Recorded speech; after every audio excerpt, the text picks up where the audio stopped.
lolote litakalompata Tundu Lissu akiwa chini ya hawa watu, watakuwa na sababu ya kueleza Watanzania nini kimetokea na kwa nini wamemshikilia. Tangu aliposhambuliwa mwaka 2017 amekuwa akifanya regular check-ups za afya yake na kupewa nafasi ya kuonana na madaktari wake bingwa mara kwa mara. Kitendo cha kumshikilia mwaka mzima, kumzuia kupata regular check-ups na kupata matibabu anayostahili ni hatari na hatukubaliani nacho. Tunalizungumza hili na mwenyekiti amelileta kwenye attention, sio kwa sababu yoyote ile, bali ni kwa sababu za kiafya, sababu ya afya yake. Sio kwa sababu hata wangetaka kudrag, angekuwa mzima, hata wakidragi kesi miaka 3, hakuna siku tutapiga magoti kama tulivyosema siku ya kwanza.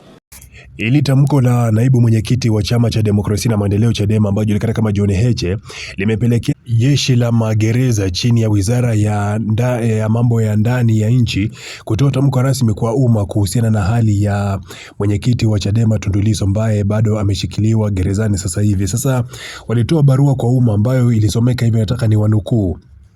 Jeshi la magereza linapenda kujulisha umma kwamba kuna taarifa inayosambaa ama iliyosambaa na kutolewa tarehe 25 Machi mwaka 2026 na magazeti ya Raia Mwema toleo la 1329 likiandika kwamba Lissu hali tete, huku gazeti la Sauti Yetu toleo la 131 likiandika hali ya Lissu ya mtisha Heche.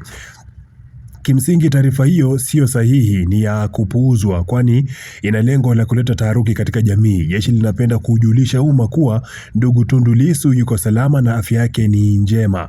Aidha, jeshi limewasihi waandishi wa habari kutoa taarifa kwa kufuata misingi ya taaluma yao, ikiwemo kupata uhakika kutoka kwenye vyanzo sahihi kabla hawajatoa taarifa husika kwa umma. Kwa mara nyingine, jeshi la magereza linapenda kukumbusha umma kwamba linatekeleza majukumu yake kwa kuzingatia sheria, kanuni, taratibu na kudhamini utu na haki za binadamu. Sasa hii ndio barua ambayo ilikuwa imeandikwa na imetolewa na kitengo cha mawasiliano na mahusiano kwa umma, Jeshi la Magereza Tanzania.